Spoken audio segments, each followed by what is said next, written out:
இடதுசாரிகள் கட்சிகள் குறித்து ஒரு வட்டாட்சியருடைய ஒரு உத்தரவு, கல்லூரி கல்வி இயக்குனர் சார்ந்து வந்திருக்கக்கூடிய ஒரு ஆணை, ரெண்டுமே நீங்க எதிர்ப்பு தெரிவிச்சோன்னா திரும்ப பெற்றிருக்கிறீங்க. அரசாங்கத்தினுடைய முத்திரை அடிப்படையில் சுற்றறிக்கை போடக்கூடிய தைரியம் உருவாயிருக்கு. எனவே இது குறித்து, இந்த சுற்றறிக்கை வந்தது குறித்து விரிவான விசாரணையை முதலமைச்சர் மேற்கொள்ள வேண்டும். மேற்கொண்டு முதலமைச்சர் சட்டமன்றத்தில் பதில் சொல்லணும். கலெக்டரே கேட்காம வட்டாட்சியர் சுற்றறிக்கை போனால் கலெக்டர் ஒரு மொக்கையா இருக்காரா, இல்லை கவர்மெண்ட் ஒரு மொக்கையா இருக்குன்ற அடுத்த கேள்வி வருது இல்லை.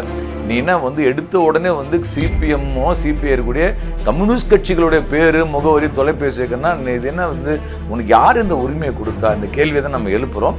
மாநில அரசின் அனுமதியின்றி இந்த சுற்றறிக்கை வந்துருச்சா, இல்லைன்னா ஒன்றிய அரசு நேரடியாக மாநில அரசுடைய தலையீட்டின் பேர்ல வருதா அப்படிங்கிற ஒரு மிகப்பெரிய கேள்வி. இந்த கேள்விக்கு தமிழ்நாடு முதலமைச்சர் விளக்கம் கொடுக்கணும். தமிழ்நாடு முதலமைச்சர் அது வெளிப்படையாக அவர் அறிக்கை கொடுக்கணும். நாங்கள் எங்க அரசாங்கம் எப்படி கம்யூனிஸ்ட் கட்சிகளை பார்க்க என்பதை முதலமைச்சர் விஜய் தான் தமிழ்நாட்டுக்கு தெரிவிக்க வேண்டிய அவசியம் இருக்குது. இன்னைக்கு தமிழ்நாடு முழுக்க எஸ்எஃப்ஐ டிஒய்எஃப்ஐ சார்பாக போராட்டம் அறிவிச்ச உடனே செக்ரட்டரி லைன்ல வந்துட்டார். நம்ம எஸ்எஃப்ஐ தலைவர் லைன்ல சார் எனக்கு தெரியாது சார் சுற்றறிக்கை போட்டாரு.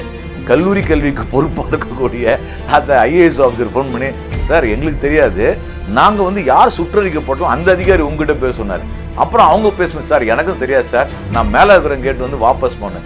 ஏன் நீங்கள் ஒரு கவர்மெண்ட் நடந்தது தெரியுதா உங்களுக்கு? ஒரு அதிகாரி என்னன்னா சுற்றறிக்கை போடுறேன் ஏன் போட்டால் எனக்கு தெரியும், யார் தான் உங்களை சுற்றறிக்கை போட சொல்கிறா? அப்போ அந்த சுற்றறிக்கை போடலாம் ஆர்எஸ்எஸ் காரன் இருக்கிறானா? சார் தமிழ்நாட்டில் சிபிஎம் 2 எம்எல்ஏ சார், சிபிஐக்கு 2 எம்எல்ஏ, 4 எம்எல்ஏ தான். ஆனால் தமிழ்நாட்டு அதிகார வரத்தை ஆட்டிட்டு இருக்குது செங்கோடியை பார்த்தா அலறான்ல, இடதுசாரிகளை பார்த்தா அலறீங்கல்ல. நான் ஃபீல்டில் இருக்கேன். தத்துவங்காலியா போச்சு. இடதுசாரி கட்சிகள் எங்கே இப்பெல்லாம் நமக்கு இரங்கல் எழுதுறானுங்க பாரு. அவன்லாம் எங்க நான் கேட்குறேன், எங்கெல்லாம் நீ ஒன்றும் பண்ண முடியாது. ஏன்னா நீ என்னை எம்எல்ஏயோ கவுன்சிலோ வச்சு என்ன மதிப்பிட முடியாது. நான் மக்களோட ஜீவனா இருக்கும். ஆனால் அந்த ஆட்சிக்கு ஆதரவு கொடுக்கக்கூடிய அந்த சிவப்பு கொடிக்கு, செங்கொடிக்கு முதலமைச்சர் விஜய் பெரிய மதிப்பு கொடுக்குற மாதிரி தெரியலையே. எந்த குரலுக்குமே செவி சாய்க்க மாட்டார் விஜய். அதாவது செவி சாய்க்கணுன்றதை நம்ம சொல்றோம். லிபர்டி தமிழ் நேயர்களுக்கு வணக்கம். இன்றைய நேர்காணலில் நாம் சந்திக்க இருப்பவர் சிபிஎம் கட்சியை சார்ந்த தோழர் செல்வா அவர்கள். வணக்கம் தோழர். வணக்கம். தாவேக அரசின் 100 நாட்கள் கொண்டாட்டம், சினிமா போஸ்டர்லாம் ஒட்டுறாங்க. இன்னொரு பேரும் இப்போ கம்யூனிஸ்ட் கட்சி வெளியே இருந்து ஆதரவுன்னு சொல்கிறாங்க. இதில் குறிப்பாக திண்டுக்கல் குஜிலியம்பாறையில் அந்த வட்டாட்சியருடைய சுற்றறிக்கை தான் ஒரு மிகப்பெரிய சர்ச்சைகள் இருக்குது. கைரேகை சட்டம் அமலில் இருந்த காலத்தில் கூட இது போன்ற சுற்றறிக்கை இல்லை. அதாவது இடதுசாரிகள் குறித்த அந்த தகவல்கள் குறித்து எனக்கு கரெக்ட் பண்ணிட்டு வாங்க அப்படின்னு சொல்லி ஒரு சுற்றறிக்கை. இதை திரும்ப வாபஸ் வாங்கிட்டாங்க. அவர் சென்னைக்கு மாற்றப்பட்டிருக்கிறாருன்னு ஒரு தகவல் இருக்குது. முதற்கட்டமாக இது குறித்து உங்களுடைய பார்வை என்ன தோழர்?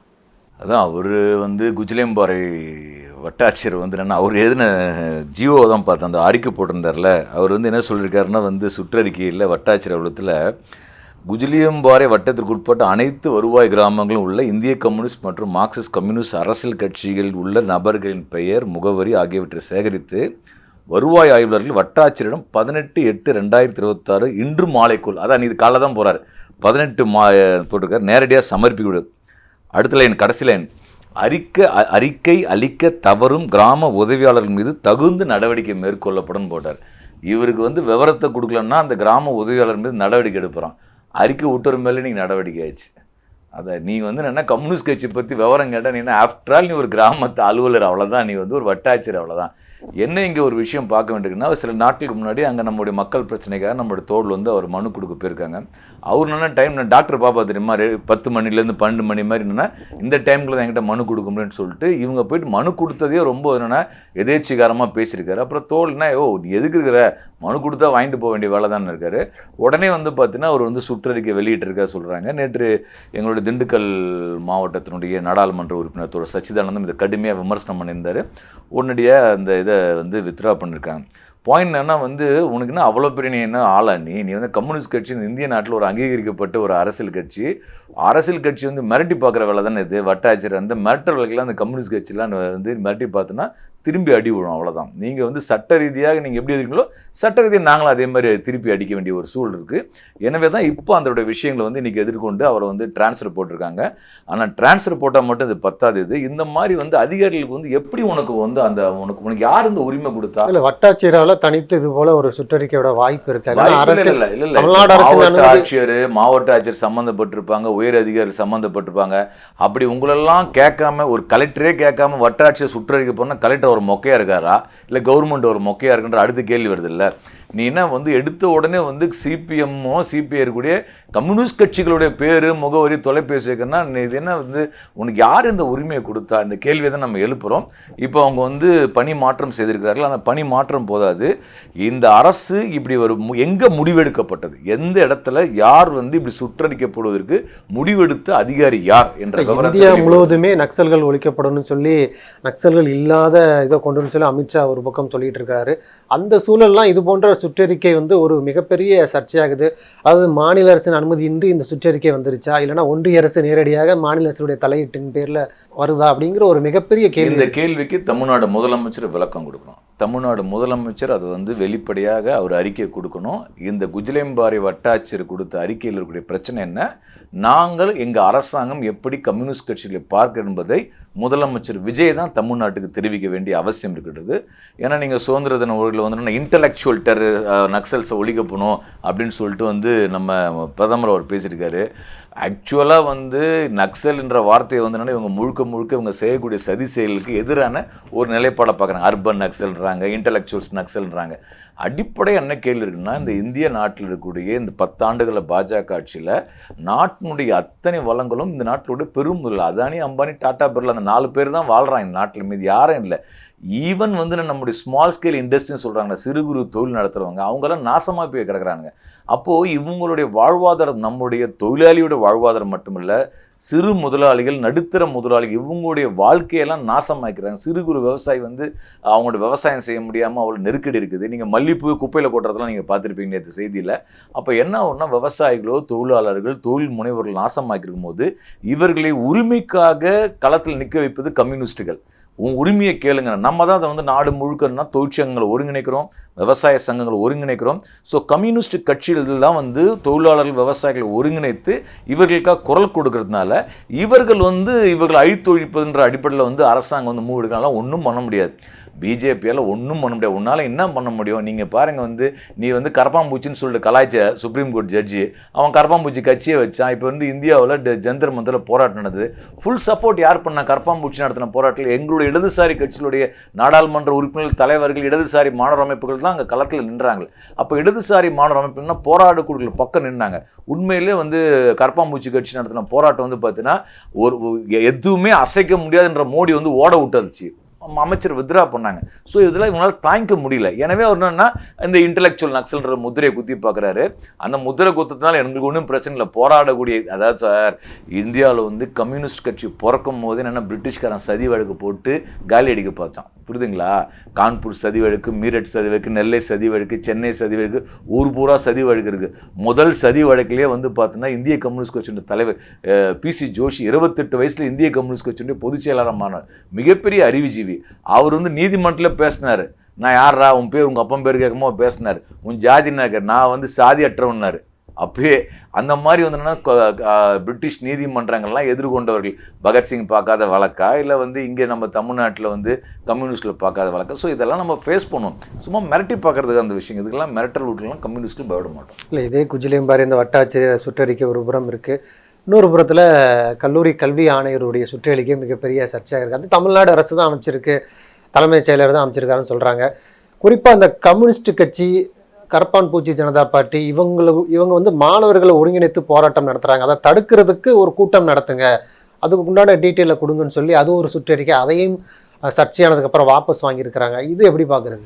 அதாவது இந்த சுற்றறிக்கை நம்ம பார்க்கணும். அவங்க வெளியிட்ட சுற்றறிக்கையும் திரும்ப பெற்ற சுற்றறிக்கையும் பார்க்கணும்.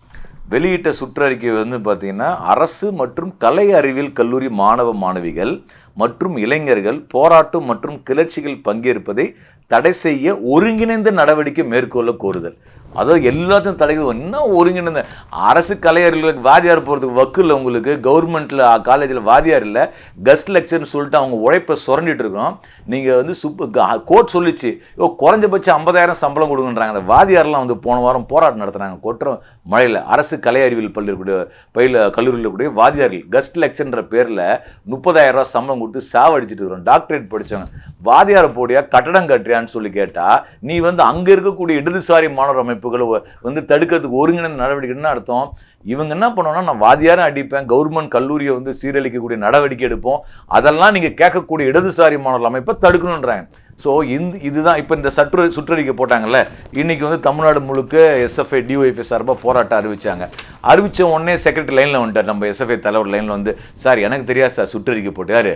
கல்லூரி கல்விக்கு பொறுப்பாக இருக்கக்கூடிய அந்த ஐஏஎஸ் ஆஃபீஸர் ஃபோன் பண்ணி, சார் எங்களுக்கு தெரியாது, நாங்கள் வந்து யார் சுற்றறிக்கை போட்டோம் அந்த அதிகாரி உங்ககிட்ட பேச சொன்னார். அப்புறம் அவங்க பேசுவேன், சார் எனக்கும் தெரியாது சார், நான் மேலே இருக்கிற கேட்டு வந்து வாபஸ் போனேன்.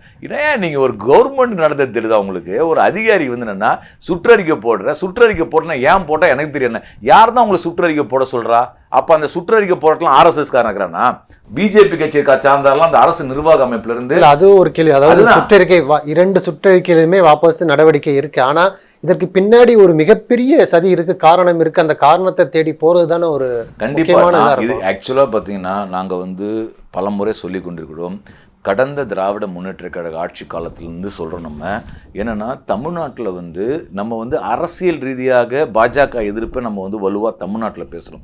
ஆனால் சமூக பொருளாதார பண்பாட்டு அதிகார மட்டத்தில் பார்த்திங்கன்னா வலதுசாரிகள் வலுவாக வேறுண்டு விடுகிறார்கள். அது நீதித்துறையாக இருக்கலாம், கல்வித்துறையாக இருக்கலாம், காவல்துறையாக இருக்கலாம், அரசு கட்டமைப்புலாம் பார்த்திங்கன்னா ஆர்எஸ்எஸ் ஆட்கள் உள்ளர ஊடுருக்கிறார்கள். நீங்கள் கல்வித்துறையிலே பல இடத்துல ஊடுருக்கிறார்கள். பல நேரங்களில் கடந்த ஆட்சி காலத்தில் நாங்கள் வந்து எக்ஸ்போஸ் பண்ணி வந்து இஷ்யூ உருவாக்கியிருக்கோம். அப்போ என்ன ஆகுதுன்னா, இவங்கெல்லாம் இந்த வகுப்பு ஆர்எஸ்எஸ் காரர்கள்னா ஆன்டிகா, அவங்க தான் வந்து சட்டவிரோதிகள். சட்டத்துக்கு விரோதமானவர்கள் யாருன்னா இவர்கள் தான். ஏன்னா வந்து இவர்கள் வந்து கான்ஸ்டியூஷனை மதிக்கக்கூடிய ஆட்கள் கிடையாது. கான்ஸ்டியூஷன் படி செயல்படக்கூடிய ஒரு நாட்டில் கான்ஸ்டியூஷன் படி செயல்படக்கூடிய ஒரு அமைப்புகளை சட்டவிரோத அமைப்புகளாக முத்திரை குத்தக்கூடிய ஆள் அந்த வேலையை பண்ணுறோன்னா உள்ளர உங்களுடைய அதிகார கட்டமைப்பில் ஆள் இருக்காங்க. எனவே தான் அவங்க என்ன இருக்கிறாங்க, வாய்ப்பு கிடைக்குமோ என்ன பண்ணுறாங்கன்னா இடதுசாரி மாணவர் அமைப்புகள் அல்லது இடதுசாரி கட்சிகளை ஒரு தீவிரவாத அமைப்புகளாக அப்படின்னு முத்திரை குத்தக்கூடிய வேலையை உருவாக்குறாங்க.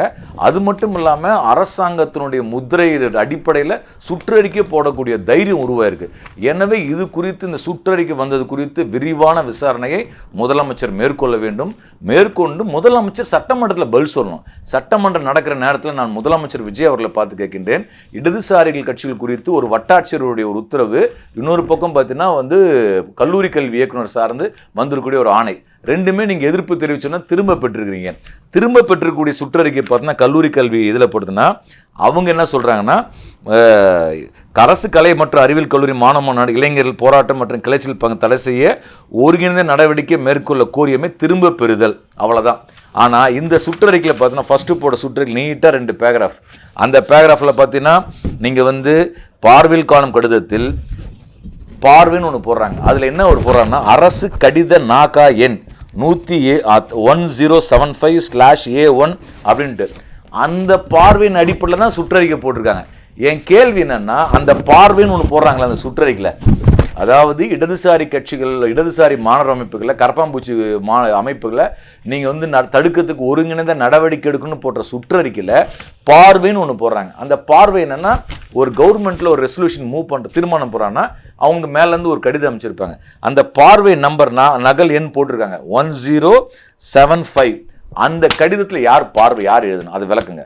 அப்போ முதலமைச்சர் என்னன்னா இது குறித்து சட்டமன்றத்தில் விரிவான விளக்கத்தை அறிவிக்க வேண்டியது தமிழ்நாடு முதலமைச்சருடைய கடமை. கட்டாயம் அவர் செய்யணும். நான் வந்து கோரிக்கை வைக்கிறேன். இதில் குறிப்பாக இப்போ கம்யூனிஸ்ட் கட்சி வெளியிருந்து ஆதரவுன்னு சொல்லிட்டாங்க.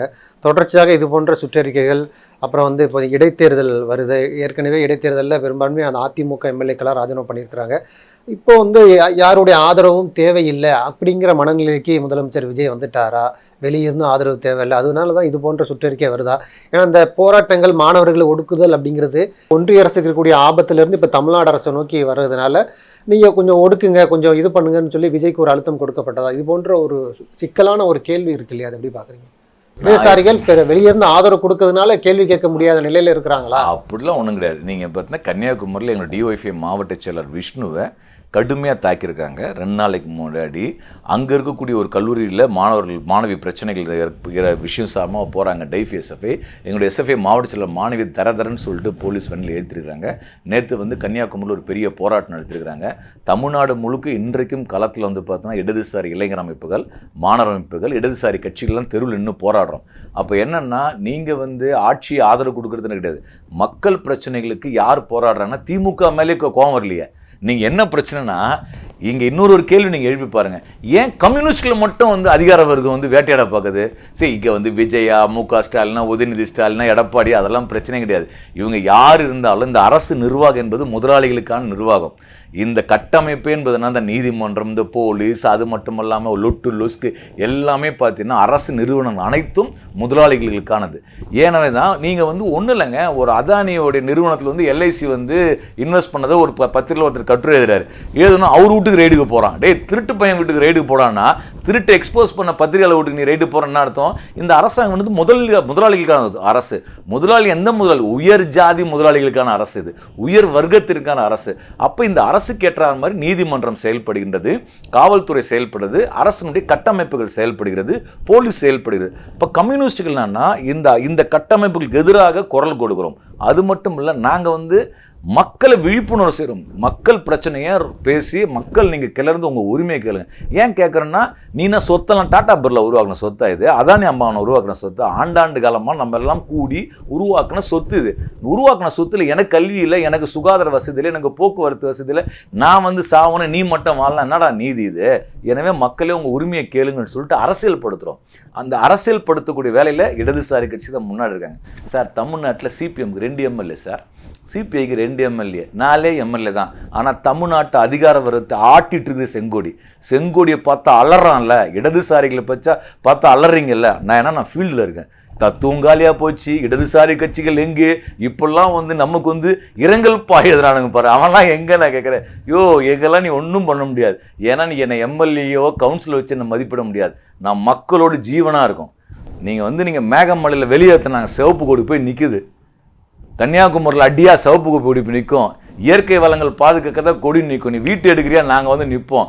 எங்கே இருந்தாலும் சிகப்பு கொடி நிற்கும். அதிகார வர்க்கத்துக்கு எதிராக சிகப்பு பிறக்கும். ஏன்னா அந்த ஆட்சிக்கு ஆதரவு கொடுக்கக்கூடிய அந்த சிவப்பு கொடிக்கு, செங்கொடிக்கு முதலமைச்சர் விஜய் வந்து பெரிய மதிப்பு கொடுக்குற மாதிரி தெரியலையே அப்படிங்கிற ஒரு கேள்வி இருக்கும் இல்லையா? அந்த சுற்றறிக்கையிலேருந்து அந்த பஸ் கண்டக்டர் 2000 எஸ்எஸ் என்டர்பிரைசஸ்ங்கிற உத்தரப்பிரதேச நிறுவனத்துக்கு கொடுத்ததுலேருந்து எந்த குரலுக்குமே செவி சாய்க்க மாட்டார் விஜய். அதாவது செவி சாய்க்கணுன்றதை நம்ம சொல்கிறோம். நம்ம வந்து சட்டமன்றத்தில் நீங்கள் பதில் சொல்லணும். சொல்லிட்டு நம்ம அமைதியாக இருந்தால் பரல. நேற்று நீங்கள் டிரான்ஸ்போர்ட் பார்த்தீங்கன்னா தமிழ்நாடு முழுக்க காலங்காலத்தில் போக்குவரத்து கழகங்களில் போராட்டம் நடந்தது. தொழிலாளர்கள் போராட்டம் நடத்தப்போ தான் மீடியாவே பேசி, அதுக்கு முன்னாடியே இஷ்யூ இருந்தது, ஆனால் மீடியா பேசலை. சிஐடி போராடணும்னு இடதுசாரி சங்கங்கள் விஜய்க்கு நெருக்கடின்றாங்க. விஜய்க்கு நெருக்கடி இல்லையா, தமிழ்நாட்டுக்கே நெருக்கடியா அந்த பிரச்சனை. ஸோ என்னன்னா, இதுக்கு முன்னாடி பிரச்சனை இருக்கும்போது எத்தனை பேர் பேசினாங்க? நான் இப்போ கேட்குறேங்க. சரிங்க சார், இப்போ வந்து அண்ணல் அம்பேத்கர் பேரில் ஒரு ஸ்காலர்ஷிப் ஸ்கீம் இருக்குது. வெளிநாடுகளில் போய் பயில்வதற்காக எஸ்சி மாணவர்களுக்கு கொடுக்குறாங்க. அதில் வந்து 300க்கும் மேற்பட்ட மாணவர்கள் வந்து இப்போ இங்கிலாந்துக்கு போக வேண்டிய சூழல் இருக்குது. அவங்க ஸ்காலர்ஷிப் வந்து அந்த இங்கிலாந்துக்காரன் உள்ள விட மாட்டேன்றான். அவன் ஒரு விதி போட்டான். ஏற்கனவே போய் படிச்சுட்டு இருக்க மாணவர்களுக்கு இந்த மாதம் ஸ்காலர்ஷிப்பே வரல. இதை வந்து நாங்கள் பேசுகிறோம், சிபிஎம் பேசுகிறோம், அந்த மாணவர்கள் பேசுகிறாங்க. எத்தனை மீடியா விவாதிச்சிச்சு? அப்போ என்ன பிரச்சனைனா, குரலற்றவர்களின் குரல் பார்த்து சொல்கிறவங்களாம் பேசலை, குரலற்றவர்களின் குரலாக கம்யூனிஸ்ட் இருக்கிறாங்க. எங்களுக்கு இந்த விஷயத்தில் பார்த்தோன்னா விஜய் கட்சிக்கு, தாவே கட்சிக்கு ஆதரவு கொடுக்குறாங்க. அது ஒரு அரசியல் நிலைப்பாடு, அவ்வளோதான். ஒரு புள்ளியில் உங்களுக்கு ஆதரவு. மற்றபடி எங்கள் கட்சியோட தமிழ்நாடு மாநில குழு தீர்மானம் தெளிவாக எடுத்திருக்கோம். மக்கள் பிரச்சனைகளுக்காக, உழைக்கும் வர்க்கத்துக்காக யாரோடும் சமரசம் கிடையாது. நாங்கள் பாட்டு எங்கள் வேலை செஞ்சுட்டே தான் இருப்போம். அந்த வேலையை நாங்கள் முன்னெடுக்கிறோம், அவ்வளோதான். நன்றி தோழர். நிறைய நல்ல தகவல்களை நேயர்களுக்கு சொல்லியிருக்கீங்க. உங்களுடைய நேரத்துக்கு நன்றி தோழர். நன்றி.